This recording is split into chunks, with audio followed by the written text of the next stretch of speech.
Hello guys, it's T-Bone309. I'm going to tell you another story time. This story time is about how we egged a house. So, it was a boring day. We wanted to do some pranks, So, we were trying to skate around the houses, trying to find a house to egg. That's the type of prank we wanted to do. And we were trying to do pranks because this prank was inspired by a prank we did with our friends and cousins. And this prank was how we threw firecrackers to McDonald's. You guys could check out that story time. Is up there. So, yeah, we were just trying to find houses. We were skating around. So we finally found a house. This was our friend's Cablaño's house, okay? So we went up there. He lives like in an apartment. Like, you have to go into the door. And it's cool because he has like a balcony kind of thing where you go up the stairs and that's his door right there. And in the bottom of that is houses. So we decided, yeah, this is the perfect place. We could throw it from up here. And we took pictures. And we were trying to do like this heist thing from like GTA, like from pranks and stuff. And we took pictures, we went back home, and we tried to go on Google Maps to see our layouts, where we're going to escape and stuff. I know it sounds stupid. So we finally said, yeah, this is the house. So we went back home, we started planning a little bit. I put on a date so we could egg the house, but we did it a little bit earlier. So I'm going to explain to you guys why we decided to do this prank. So our prank started getting notoriety, okay? My brother went to school one day, and his teacher, he was just teaching regular stuff. He told me this.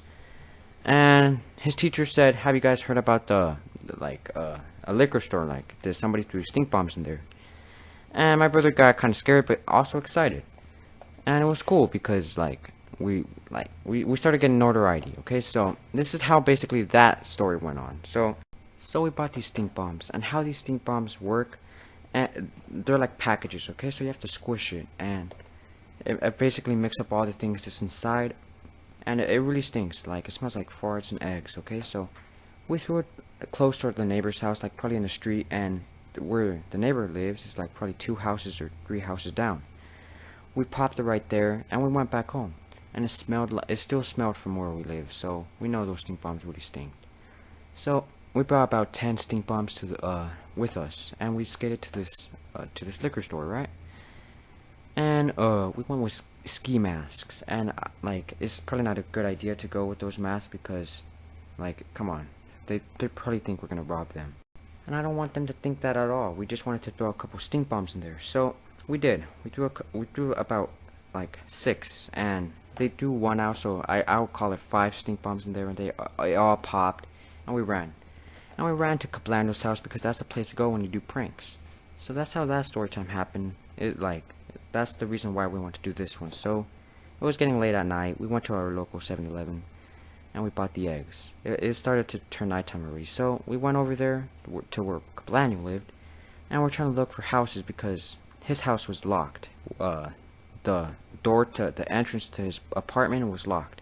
So we're trying to find other places to go egg, and we couldn't because there's a bunch of people at night already. And I don't know why they were outside at this late, but they're still out. So the guy finally came in, and he thought we lived in that apartment, so he opened the door.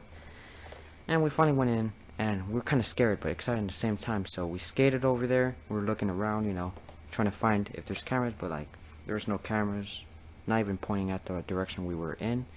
And we were running over there. We were excited, man.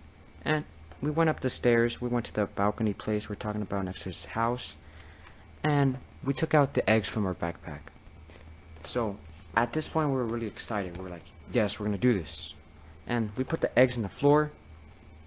One by one we picked up the eggs and we threw it. But the first egg did not land in the house we wanted to throw it in. It landed in the other house. So we kept on in the other house. One by one we threw it. And I was trying to pick up this one egg, but it squished and I put it in my backpack and I didn't realize. And the egg slipped in the floor and a bunch of the yolk and egg white went in my backpack. And I was like, oh man, because it wasn't our friend's house, and I didn't want him to think we egged his floor. So I grabbed some papers from the backpack, some old school papers. I was trying to pick it up, but it was paper, it was not tissue or anything, or a rag, and it did a really bad job of cleaning it up. So I threw it to the neighbor's house too because I didn't want any egg papers in his front door, and that was it. We went outside and we skated back home. So it ended at that. So the next day we went back to the the balcony thing, right? And we saw, and the eggs were cooked already. The eggshells were everywhere, and the eggs were cooked in the ceiling. And the egg that was on the floor looked kind of like dried glue.